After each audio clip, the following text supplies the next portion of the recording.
Ma santé, ma priorité.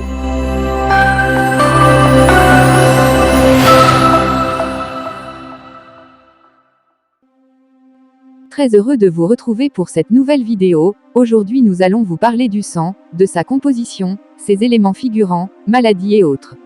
N'oubliez pas de vous abonner si vous êtes nouveau, cliquez sur le lien dans la description pour regarder la vidéo précédente. Merci, on commence. Le sang. Le sang est un liquide biologique vital qui circule continuellement dans les vaisseaux sanguins et le cœur, notamment grâce à la pompe cardiaque. Il est composé d'un fluide aqueux, le plasma, et de milliards de cellules, principalement les globules rouges, qui lui donnent sa couleur. Ce liquide transporte le dioxygène, O2, et les éléments nutritifs nécessaires aux processus vitaux de tous les tissus du corps, ainsi que les déchets, tels que le dioxyde de carbone, CO2, ou les déchets azotés, vers les sites d'évacuation, reins, poumons, foie, intestin. Il permet également d'acheminer les cellules et les molécules du système immunitaire vers les tissus, et de diffuser les hormones dans tout l'organisme. Chez l'adulte, c'est la moelle osseuse qui produit les cellules sanguines au cours d'un processus appelé l'hématopoïèse. Hors de la moelle, le sang est dit périphérique. Origine du sang. Le sang est à première vue reconnaissable à l'ouverture des tout premiers vertébrés, comme la lamproie marine, Petromyzon marinus, espèce vivant encore actuellement. Dans la classification phylogénétique, depuis le Cambrien, environ 500 millions d'années, les Petromyzontidae présentaient déjà une hémoglobine permettant le transport du dioxygène vers les tissus, dans une circulation fermée, où le sang pouvait conserver ses propriétés. Normalement inapparent, c'est par son écoulement, le saignement, qu'il a commencé à être reconnu et identifié par ses particularités sensorielles, couleur, odeur, goût, toucher, avant les analyses physico-chimiques plus spécifiques. En cas de brèche ou d'effraction des vaisseaux, ces propriétés de fluide mobile coloré se transforment spontanément, rapidement et irréversiblement, le sang versé signant ainsi l'atteinte de l'intégrité d'un organisme vivant évolué, et par là donc, sa vulnérabilité, et cette caractéristique participe depuis, au cycle des comportements de prédation de très nombreuses espèces. Composition du sang. En tant que tissu conjonctif liquide, le sang contient des éléments cellulaires et des substances fondamentales, sans fibres, contrairement au tissu conjonctif solide. Son pH varie entre 7,35 et 7,45. Sa couleur provient de l'hémoglobine, protéine comportant 4 M. Sang chez l'être humain. Chez l'humain, le sang représente en moyenne 7 à 8% de sa masse corporelle. Son parcours à travers le corps humain peut être résumé en une série de différentes étapes. Le cycle commence après un passage au niveau des poumons. Le sang, alors riche en dioxygène, est envoyé vers le cœur par 4 veines pulmonaires, les veines pulmonaires inférieure et supérieure droite, et inférieure et supérieure gauche. Une fois à l'intérieur, il transite par l'oreillette et le ventricule gauche avant de rejoindre l'aorte, le plus gros vaisseau sanguin de l'organisme, puis les organes en empruntant l'ensemble du réseau artériel.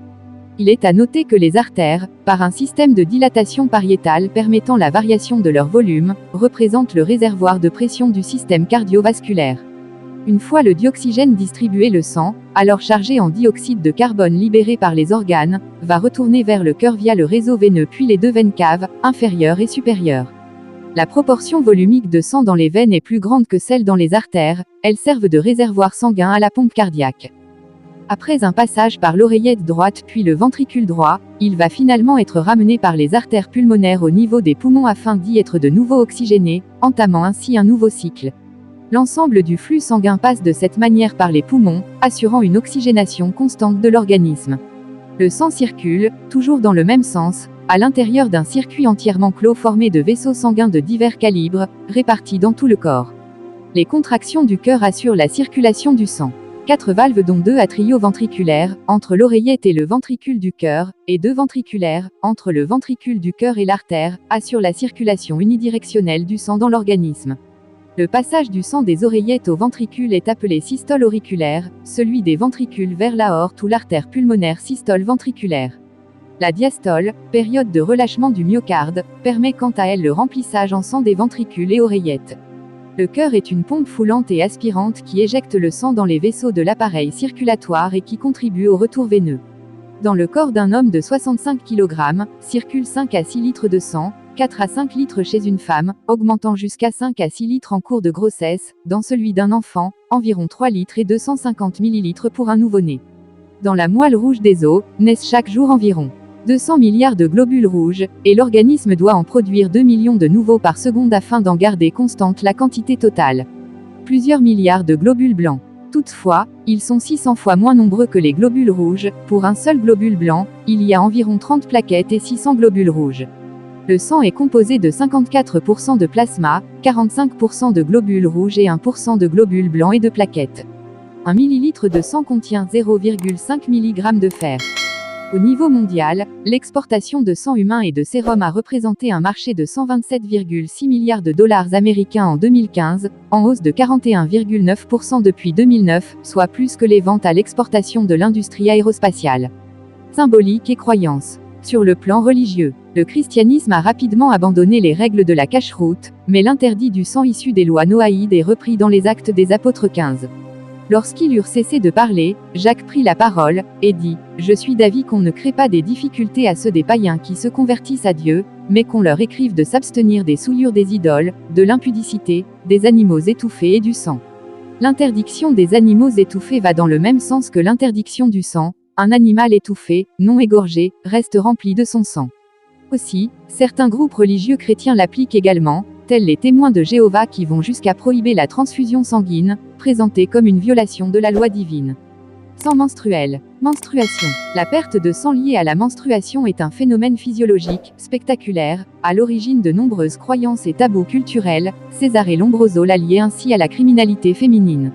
Master et Johnson rappellent, en 1878, le prestigieux British Medical Journal édita une série de lettres de médecins qui donnaient des preuves que le contact d'une femme qui avait ses règles pouvait abîmer le jambon qu'elle avait touché. Théorie des humeurs. Le sang fait partie des 4 humeurs d'Hippocrate. Le sang, venant du cœur, caractère jovial, chaleureux. La pituite, rattachée au cerveau, caractère lymphatique. La bile jaune, venant du foie, caractère anxieux. L'atrabile, venant de la rate, caractère mélancolique. Chez les cordés, l'oxygène est transporté par l'hémoglobine, qui colore le sang en rouge. Il devient rouge clair lors de l'oxygénation dans les poumons ou les branchies. De couleur rouge dans les artères, il devient ensuite rouge foncé quand il perd son dioxygène au profit des tissus. En observant les veines au travers des peaux claires, le sang paraît bleu mais il est bien rouge sombre, même à l'intérieur des veines. C'est la peau qui agit comme un filtre, ne laissant passer que le bleu. Le cœur met le sang en circulation dans tout l'organisme. Il passe par les poumons, petite circulation, pour se charger en dioxygène et évacuer le dioxyde de carbone, et circule ensuite à travers le corps via les vaisseaux sanguins, grande circulation. Il libère son dioxygène et prend en charge le dioxyde de carbone au niveau des capillaires sanguins qui sont les plus petits vaisseaux sanguins de l'organisme. Dans son état désoxygéné, sa couleur rouge est moins brillante, comme dans le cas du sang veineux périphérique, par exemple. Le sang véhicule les déchets métaboliques des organes qui sont toxiques au-delà d'une certaine concentration. Le foie et les reins extraient ces déchets, évacués dans la bile et les urines. Chez d'autres animaux. Chez les arthropodes, l'embranchement des arthropodes est de très loin celui qui possède le plus d'espèces et le plus d'individus de tout le règne animal, comme les crustacés, les arachnides et les insectes. Mais aussi chez les mollusques, c'est l'atome de cuivre, et non de fer, qui transporte l'oxygène dans l'hémocyanine, d'où un sang bleu vert. Éléments figurés dans le sang. Érythrocytes ou hématies ou globules rouges, à peu près 99%. Elles ne possèdent ni noyau ni organite chez les mammifères, mais chez d'autres groupes comme les oiseaux c'est le cas. Elles contiennent l'hémoglobine, un tiers des composants du cytoplasme, qui permet de transporter l'oxygène ainsi que le fer mais aussi le dioxyde de carbone ou le monoxyde de carbone. Elles contiennent également des enzymes leur permettant de fonctionner et de survivre.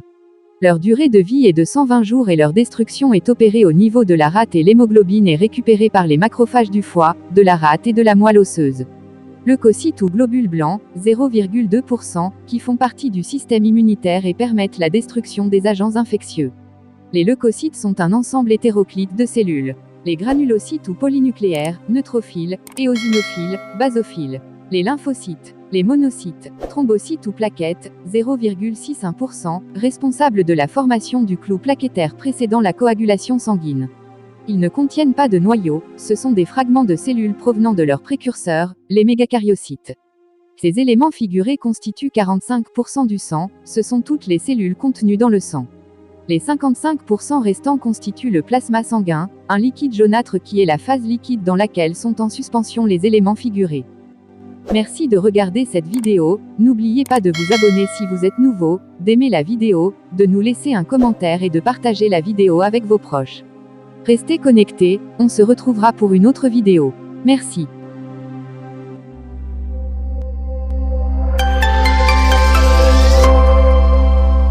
Ma santé, ma priorité.